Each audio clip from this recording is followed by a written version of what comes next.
It's Tuesday, July 25th. I'm Scott Squires, and this is Saltwire Today.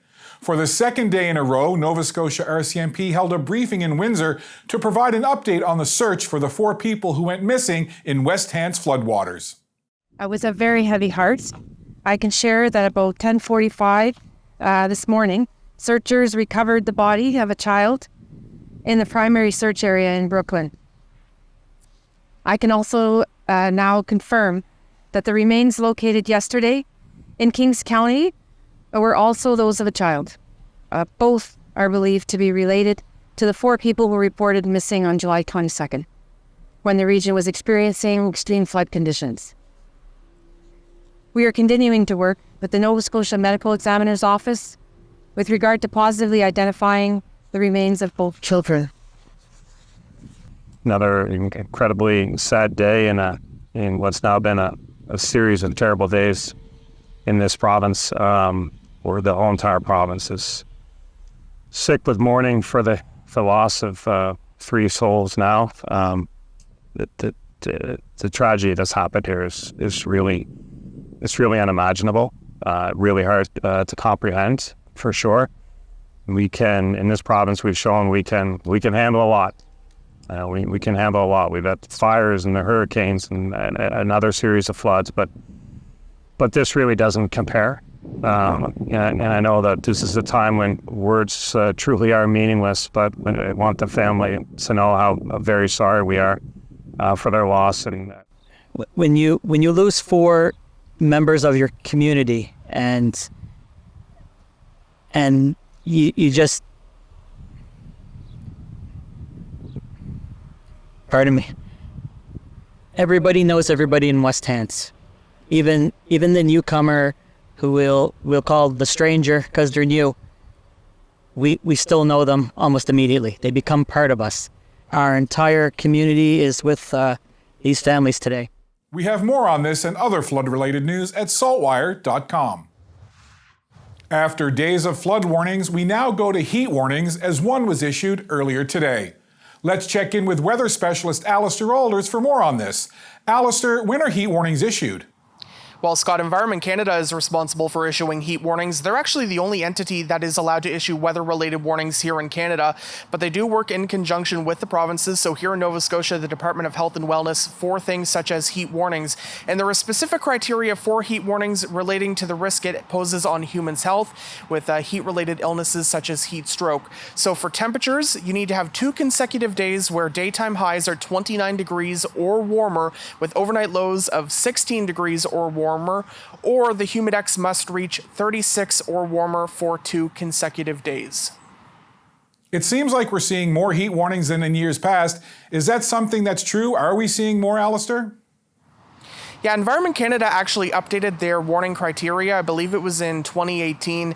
And heat warnings were one of those criteria that were modified because here in Nova Scotia, we have that criteria I mentioned before, but it varies across all of the Atlantic provinces and across the entire country, just based on, the type of heat that places experience and how those places are able to handle heat. Really, as I said before, the main reasoning that we do have heat warnings, of course, it's to signify that we do have warm and hot temperatures in place with high humidity values, but it really relates to the impact it has on humans.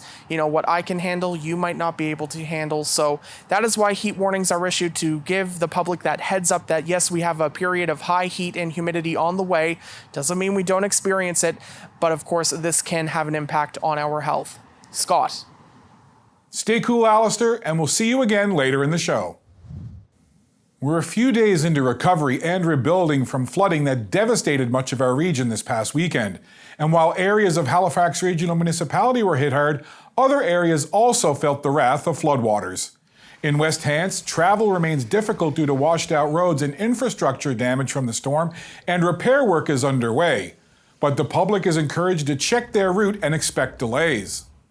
The Provincial 511 website and phone number provide updates on road conditions, and some areas are still inaccessible due to ongoing water flow. Drone photos show extensive flooding and damage around West Hants, and the state of emergency issued on Saturday will remain in effect until August 5th. We have full team coverage of the floods and aftermath at saltwire.com. Floodwaters can be unforgiving, and just when you think your home has sidestepped the surge, water invades your house. I was in Fall River earlier and spoke with a homeowner about the effects of the flooding. Like many, Gerald and Darlene Burgess are cleaning up after flooding that resulted from historic rainfall just a few days ago. How long have you lived in Fall River, and have you ever seen anything like this? I lived in Fall River my whole life. Lived right here for the last 30 years, and since we've been here, we've flooded before, but nothing this bad. What kind of damage have you experienced? Right now, as of last night, we thought we had it beat. The lake came up again. We have another 2 inches in the basement. We're over there shop backing it now, waiting to hear back from Service Masters, and then we're going to start tearing up the carpet today ourselves because they're so busy with everybody that we want to get our own cleaned up now to get the smell out of the basement just for a start and just keep the water out. Besides the fact that you've got flooding and it's a terrible inconvenience, what are some other things that this has affected in terms of your everyday life? Well, you can't do your everyday life because now you're worried about taking stuff out of if you have a finished basement like we do, you're taking stuff out of your basement.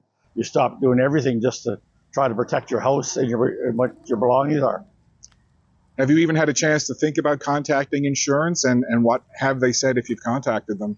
I talked to my broker. He called me back, told me to call our restoration company, and I tried to call one. There was no answer. I tried for 24 hours, and yesterday I got a hold of a gentleman from Service Master, and I was told to send an email to them, and I did. It kept getting booted back twice, so I know this guy personally, so I left him a message to send me something so I can forward it to him, and then I'll call my insurance company again tomorrow. What's the last 48 hours or so been like for you? You don't sleep much, and like we have 2 sump pumps working now. We have 3 shop vacs, and the night of the storm, I got my cousin to come down with his excavator and dig trenches around the front of the house and the side of the house, try to get the water away from it was coming in faster than we could get to it through the basement door. Scenes like this are playing out right across the province. Let's check in once again with weather specialist Alistair Alders. Alistair? Hi again, Scott. Well, it was a beautiful day out here, but it was hot and that humidity was certainly noticeable. It just won't budge, and it won't budge over the next few days. This evening we'll have a few clouds and the temperature near 26 degrees and a mix of sun and cloud waking up on Wednesday morning. We'll start the day near 18 degrees. Into the afternoon, a mix of sun and cloud, but we could see an isolated shower or thunderstorm during the afternoon into the early evening. Tomorrow's high will be 28, feeling like 36 with the humidity, except relief along the coast where the temperature will be closer to 22. As I said, I believe this is an isolated chance of showers. I'm not expecting anything significant or widespread. However, we clearly do not need any more rain right now. You know, water levels are still high. You can see that in the river behind me. So really, we're just trying to avoid some rain until we can get water levels down so we can really start the cleanup and assess the full scope of the damage from the flooding over the weekend. Now, in terms of rain in the forecast, it looks like we will be getting some on Friday morning and then on and off showers through the upcoming weekend. Scott. Thanks, Alistair. That's all for now. For more video, audio, and articles, stay tuned to saltwire.com, and you can always find us on socials. I'm Scott Squires. Thanks for spending some time with Saltwire today. Be safe, be well, and we'll see you back here tomorrow.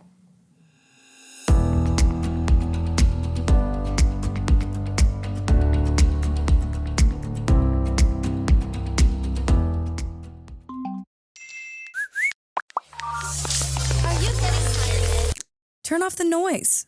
Tune in to what matters.